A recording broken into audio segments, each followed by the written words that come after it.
Hey travelers, coming up in today's episode, we head to Brussels Eiffel Tower, the very Epcot-esque Atomium. We then check out some of the local delicacies. You'll be disappointed with our Belgian waffle selection. And then it's back on a train to Amsterdam, where we check out the awesome Van Gogh Museum and attempt to kill a very large seafood tower. So hold on tight, this is day 2 of our 2024 Euro trip adventure.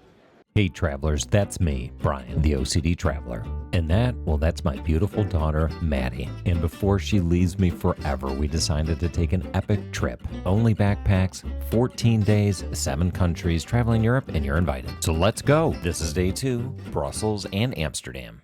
All right, welcome to day 2. We're at the Meininger City Central, kind of a hostile hotel in Brussels. We're gonna pack up and get started with the day. It's supposed to rain, but figure out what we're gonna do for the next couple hours. Next train out of here is gonna be in 3.5 hours. So wanted to get a postcard to send that and wanted to maybe check out the Atomium, but we'll see where we go. Well, we decided to hit up the Atomium, which is about 50 minutes away. It was 9 a.m. It opened at 10, so we decided to cross the street and we got on the 51 tram towards Stad.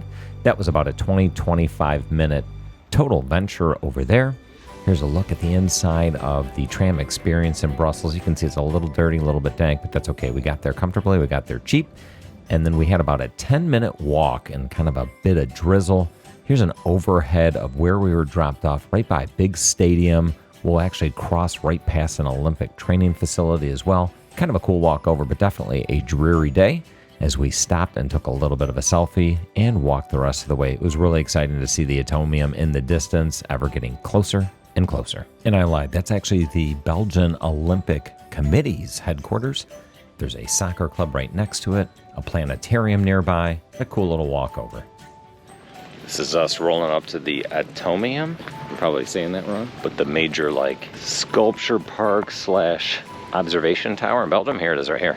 All right, so I'm no expert, but the Atomium was opened in 1958 for the Brussels World Fair. It's a combination of the word atom and aluminum. It has a bunch of these spheres that are made presumably out of aluminum that you can take up and go to an observation tower and then go to different levels as you're about to see. Really cool, but we were the first to get there in line at 10 a.m. Other folks were lined up to buy tickets. You can do that in advance or to drop off backpacks, which we just had a little bag, so we're good to go to be at the front of the line.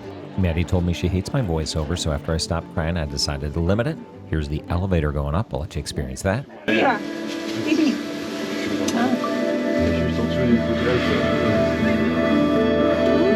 And then exiting onto the main panoramic view.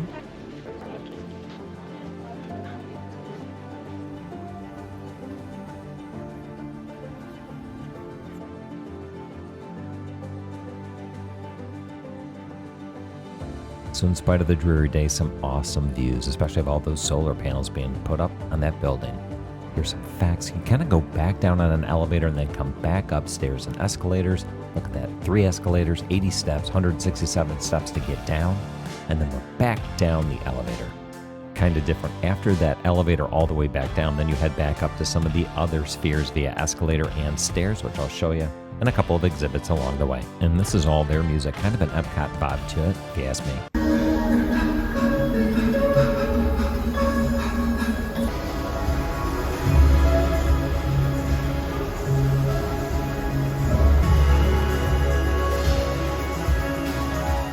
I'll switch away from their music, but here's a couple more scenes of what we experienced at the Atomium. We take a couple of selfies and then we buy a postcard and order up a Bolt, a rideshare vehicle back to the hotel to check out.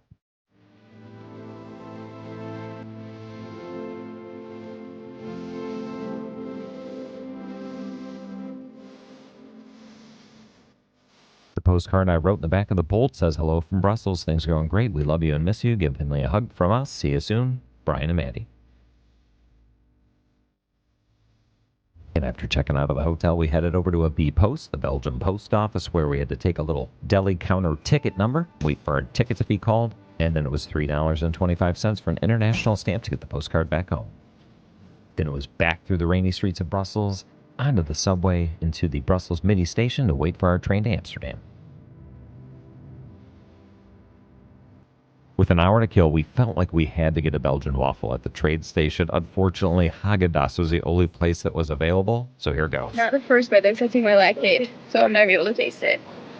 You took your lactate? No, I'm saying I need to. Okay. Wow, this cutlery's really good. Food-friendly wooden fork.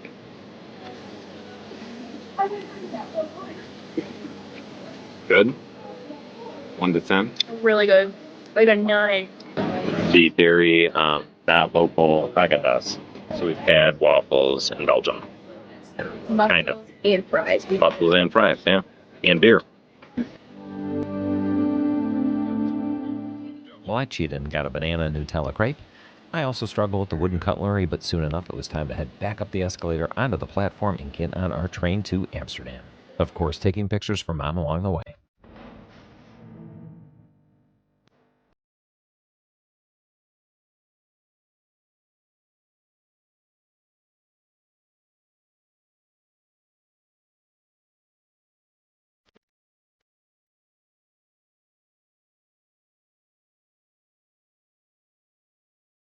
And after about 90 minutes on a dreary but relaxing train ride, we were back at Schiphol Airport to head up and use our Amsterdam travel card to head a couple of stops away to head to the Hyatt Place Amsterdam Airport. As our bus rolls up, we did learn an important lesson the hard way. The Amsterdam travel card allegedly provides access to all buses, trains, trams, and subways within Amsterdam. However, if you look at the fine print, for whatever reason, it's only bus 397, which is from the airport to downtown. So we did have to pay $2.04 for a bus ticket, but that was fine. Our stop was called Hoofddorp, which was, of course, fun to say every time. Kind of stopped at this overpass, then had to go back downstairs and walk right around half a mile.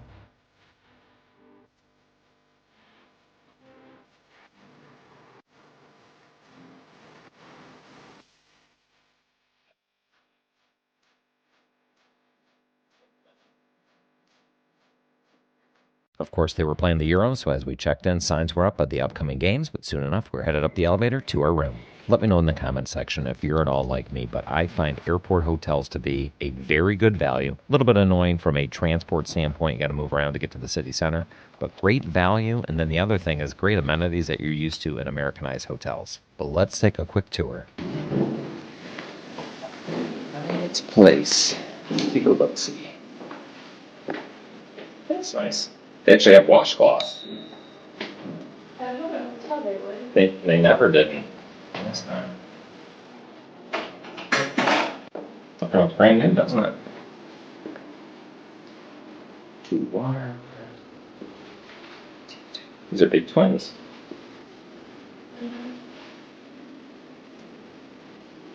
Okay. Maybe they're two poles. Good enough, nice enough. We are here, room 701 at the Hyatt Place Schiphol Airport. Is that how you say it? Schiphol? Something like that? As we were once again debating how to pronounce Schiphol Airport, we found ourselves in a hotel finally. But what we knew for sure is that in a few short hours, we had to be back in downtown Amsterdam to experience the Van Gogh Museum. So here we go. Do want to pre-buy your tickets to the Van Gogh Museum, and I highly recommend getting the audio tour along with it. We were able to do that about a week in advance for $55, and a selfie to Mom, and then we began the tour. Don't worry, no voiceover, just a montage. Here we go.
Now, if you're like me and you're not an art history major, don't fret. You'll love this museum. You can see this lady's looking at brush strokes under a microscope.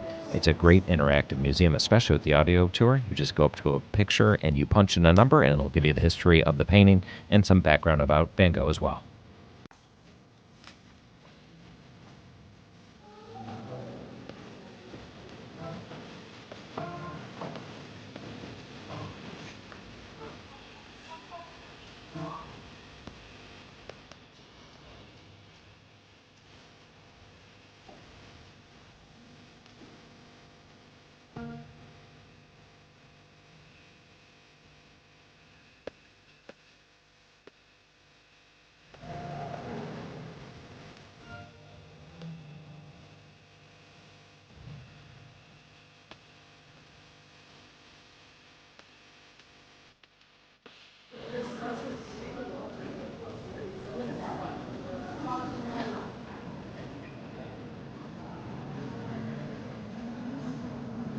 The atrium of the museum does have kind of that immersive experience in some of those traveling Van Gogh exhibitions, but all in all, this was a great museum to visit. Not at all like the Louvre, where everybody's standing in front of the Mona Lisa. You'll get the occasional dumb tours that'll just stand in front of a painting and box everybody out, but you can get up close and personal. I highly recommend the Van Gogh Museum. It was a highlight of our day for sure. And after that great experience, I was able to snag a reservation at the Seafood Bar 6 minutes away, a raw bar and restaurant. They were celebrating their first anniversary, so we were able to toast with some complimentary champagne.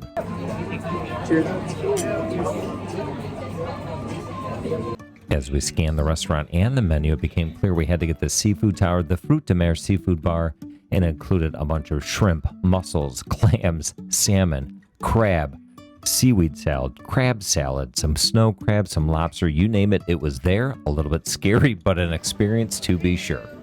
Now, I wouldn't call us the biggest seafood fans in the world. Maddie and I do like shellfish, but there was a lot going on here. A lot of stuff I frankly have never seen.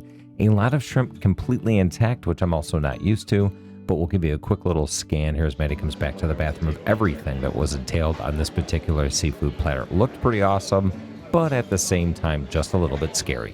When Maddie was about 10 years old, we were in Murrells Inlet, South Carolina, and I bet her $20 she couldn't eat a raw oyster. Well, she proved me wrong. I wished I would have bet her $20 this time.